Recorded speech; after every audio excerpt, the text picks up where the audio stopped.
Can't see anything there. I took the pictures of my kids down. Good evening. What an interesting day.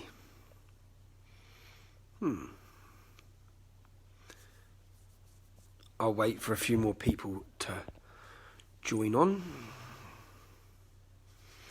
Hey, good evening, everybody.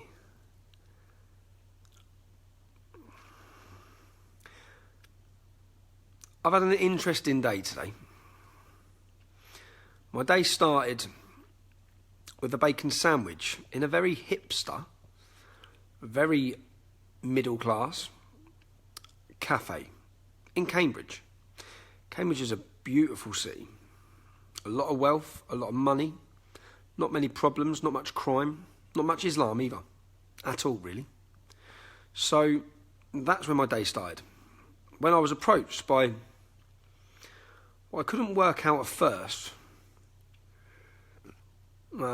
Actually, yeah, whether it was a boy or a girl. But anyway, I was approached, and this lady, I believe it to have been, decided to make a big public announcement to everybody that I was a fascist and a racist, and I shouldn't be allowed into the cafe. I shouldn't be allowed anywhere. How unfascist of her. How unfascist of her. Again, when I questioned her on these points of how I'm a fascist, what I've said that's fascist or racist, she had absolutely zero argument. Just wanted to shout at me and say, you're a fascist. How? What have I said? You're a racist. Okay, what have I said that's racist? You are! You are! Well, I'm a racist because you say I'm a racist. I'm a racist because my views challenge yours. And you don't like anything that challenges your views because you've been indoctrinated and programmed through an education system which teaches you that anyone who says anything anyone that says anything that might hurt anybody's feelings, well, they must be a fascist, racist bigot. And that gives you the right to verbally attack them whilst they're minding their own business having a bacon sandwich. That gives you the moral right. And this girl or boy, or maybe she's gender neutral, it's 2018 after all, maybe she refers to herself as Z.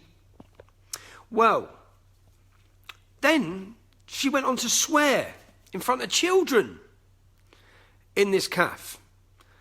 But she still wouldn't even see that she's the problem, that she's the fascist. I'm just pointing out factual problems with Islam. And then my day went on to a court case, which has now been put off till September, which will be a 4-day trial, which 12 police officers will have to give evidence, which is to do with the persecution and harassment of my children in Cambridge. So date was set for that, cost was set. Police's cost £32,000. My solicitor's cost £8,000. All of which I'll have to pay if I'm unsuccessful. Then I come out of court, and Ali Dawah done pretty well. After months of tracking me down, after 5 different addresses he thought were mine, after 2 innocent families have police protection outside their homes, he finally finds me, guess what?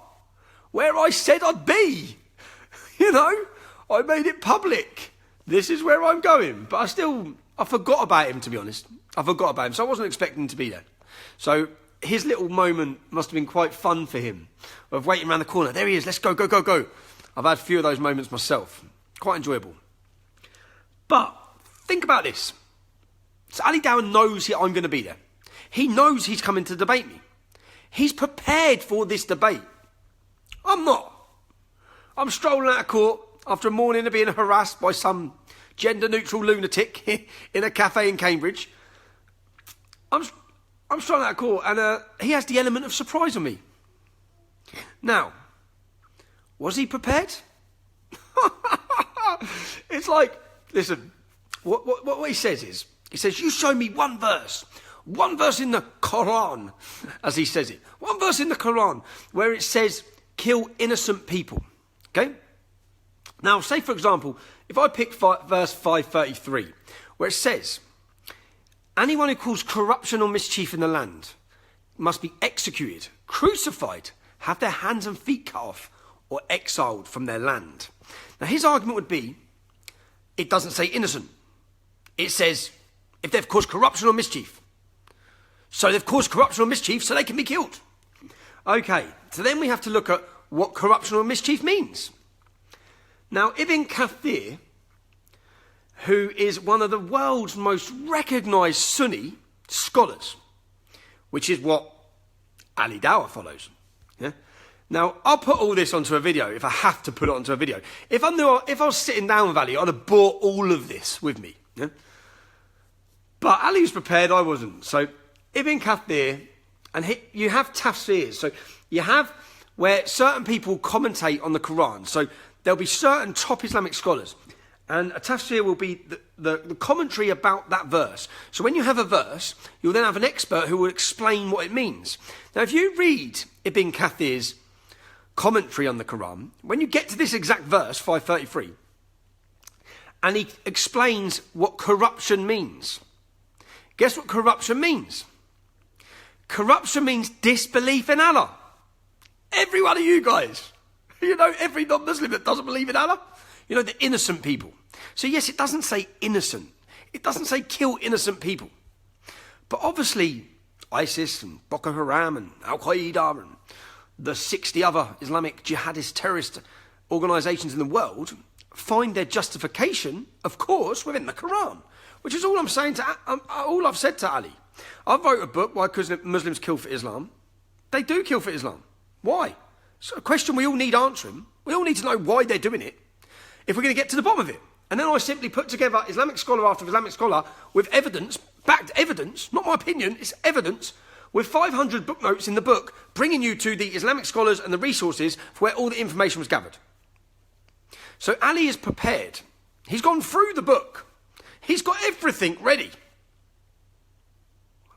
Watch the debate. Just watch the debate.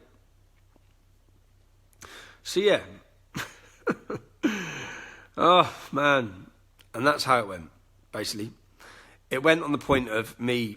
So Ali come to expose me. Now, what he actually exposed, if we just put it on a quick fall, is that he exposed that in his ideal society that he wants. He had his British passport. He must have prepared for it. He had I'm going to get my British passport out. And he started waving it. I'm British, I'm British. So I simply asked him, what comes first? Sharia or British law? Well, Sharia, of course, Ali says. So here we have a man in front of me waving a British passport, which means absolute jack shit to him, because he wants Sharia law to be the law of our land. Islam comes before being British. He clearly said it. So, that's first off. Then he explains that, in his view, in his ideal society, Sharia would govern the land, and the legal age, there would be no legal age for sex.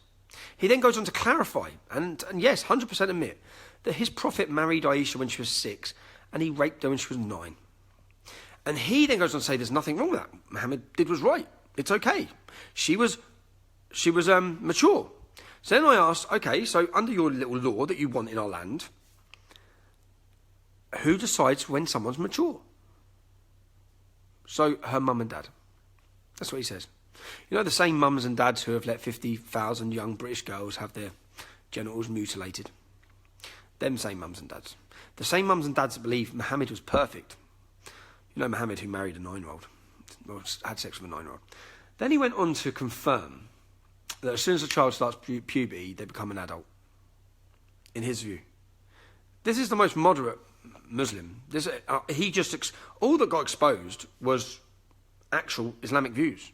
And he was honest about them. He then went on to admit and accept that basically Muhammad, a Jewish tribe surrendered to Muhammad. They surrendered, and he lined up 600 men. He took all their wives as war booty. Wives and daughters were taken as sexual slaves.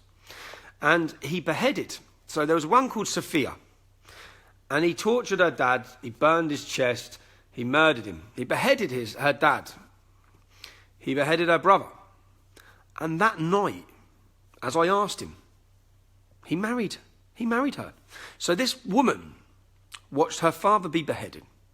She watched her brother be killed. And he wants us to tell us that she willingly got into bed and consummated her marriage. Really? He beheaded her husband, beheaded her brother, and then he raped her, mate. And we all know it. And you're justifying it. And you're making it an argument for it. So then he went on to explain that. Just then, and then he went on to explain that there's nothing wrong. Under Islam, he went on, watch the video, when a Muslim leaves Islam, which means when a Muslim changes their mind. After all, we should all have free thought, yeah? We should be free to change our mind on anything we want. And he went on to explain that that's like treason. So a Muslim who leaves Islam under an Islamic state should be killed. This is your moderate Muslim.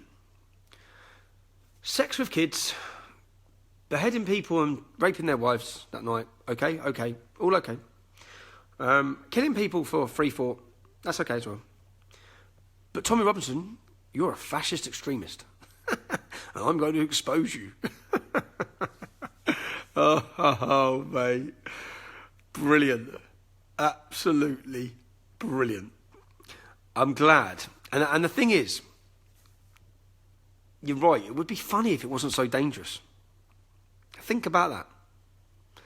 These people really want this. They really want Islam to govern this land. And at the minute at 5%, people may laugh and think that's far-fetched. But when you start looking at the demographical change predicted for our country, you look at how fast that community is growing. You look at the power it already sways within the politics, within the Labour Party. You look and start thinking about the future of your country. You start thinking about the future of your children. And you start realising, if you look through 1400 years of history, that every country that Islam's ever come into has resulted in civil war and takeover, actually, of those lands. And then start asking yourself the question, if the country has 5% currently of Muslims, and we see successful terrorist attack after successful terrorist attack, 12 stopped, prevented terrorist attacks just last year, you start seeing this.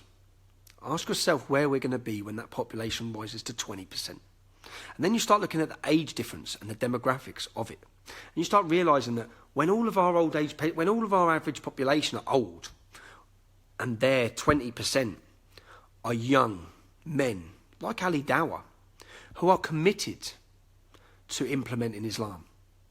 Nothing else matters. As they tell you, Britain doesn't matter, law doesn't matter, Sharia matters, Islam matters. That's all that matters. That is when you really need to start asking, how much more of this can we take? How much more of this are we going to tolerate in our country? And not just in our country, but the acceptance of people with, quite simply, our crazy beliefs. Barbarians. Fucking cavemen. All Ali Dawah exposed today is that he should be in a cave. That's it. He should be in a cave banging his chest. Because I'm sorry, his views on women, his views on free thought, his views on everything belong in the Stone Age. They don't belong in 2018 Britain from a so-called moderate Muslim. That's it. And Ali, you really ain't got the hang of this troll watch shit, man. You got to come better prepared than you did today, bro. Every one of your own people, I'm reading their comments, mate. All you've done today is expose to the British public just how mad you are. And, bruv, I'm going to end this on one thing. There's no such thing as flying unicorns. There never has been, there never will be. Okay? Good night.